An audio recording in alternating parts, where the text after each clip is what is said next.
Good afternoon, and thanks for joining us from the Ohio AgNet, voice you know with the news you trust studio, sponsored by Grain Equipment Company, where innovation meets execution. I'm Dusty Sonnenberg. Well, cloudy skies continue. Temperature right now on the barn thermometer at 35 degrees. That wind has picked up a little bit, making it feel like 30 degrees. We have snow in the forecast for the northern part of the Buckeye State as we get into the latter part of this evening and through tomorrow. This quick calendar reminder, the Jackson County Regional Livestock Market will have a bred cow sale tomorrow. That's Friday at 6 o'clock p.m. Visit jcrlm.com, your livestock authority. Taking a quick look at your agricultural headlines and looking back over the past year, one of the biggest news stories was probably the labor unrest. The most labor unrest in decades on both sides of the United States and Canada border at ports and on railways, leading to an impact on agriculture and on trade. Now, the first hint of labor issues this year was in late February when the Teamsters Canada Rail Conference gave a notice of dispute when a contract negotiation of 9,300 union members with the Canadian National Railway and Canadian Pacific Kansas City Railway broke down. This dispute filing opened the door to a possible strike in May. Follow all the hurdles, on August 22nd, the railway locked out the union workers, and it wasn't until a tumultuous week of rail worker stoppage between the different railways on August 24th, they were forced by a binding arbitration on all parties that brought the union workers to return back to work. Well, here in the United States, the International Longshoremen Association and the United States Maritime Alliance reported on September 15th that they would not reach an agreement on their current contract that expired at the end of that month, opening the door for a strike at the East Coast and Gulf ports.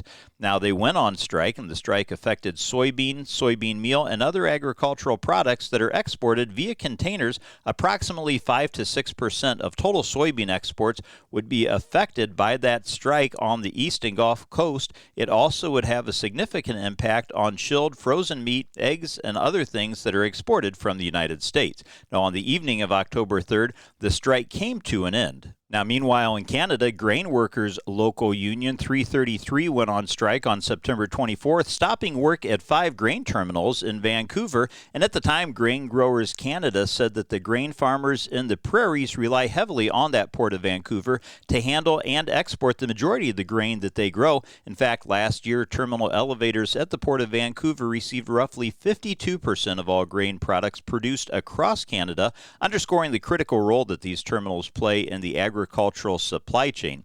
And following last month's rail worker stoppage, the strike had an equally devastating impact on grain farmers across the Canadian prairies who were in the midst of their harvest. Now, after the 4-day strike, another one began on September 4th at the port of Montreal. On November 4th, they started an industry-wide strike at the British Columbian Maritime Employees Association, and then on November 12th, they were ordered to end the strike stoppage in British Columbia and Quebec ports, imposing final and binding arbitration on the parties, and then operations began to resume on November 14th. So 2024 saw a lot of challenges with shipping in the United States and Canada. Well, let's check in on that Thursday weather forecast brought to us by Seed Consultants. Simply better performance online at seedconsultants.com. We've got a mix of clouds and sunshine here for today before clouds really ramp up overnight tonight. I'm Chief Meteorologist Ryan Martin. Quick forecast update for you here in Ohio. Here's what we're dealing with. We're going to be dealing with a Clipper system coming across the upper Midwest here today, moving into the Great Lakes tonight, and that's going to give us our precipitation for tomorrow. Plenty of clouds for Friday, on again, off again snow showers. I think we have to allow for a coating to a couple of inches over the Buckeye State. Coverage around 80%, so even southern Ohio can see some out of this little Clipper.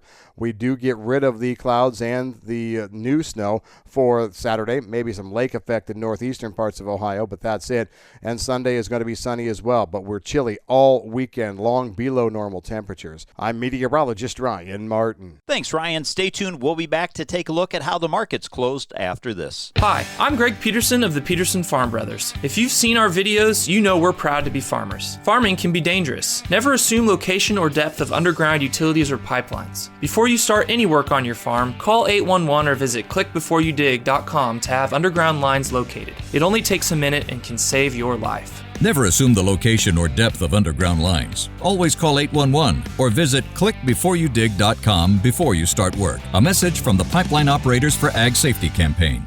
Since 1926, Nationwide has been rooted in agriculture. Founded as the Farm Bureau Mutual Automobile Insurance Company with a mission to protect farmers and their communities, we honor our legacy by offering solutions that evolve with the complex needs of today's farms. As the leading insurer of America's farms and trusted by 8 farm bureaus for 100 years and counting, Nationwide is on your side.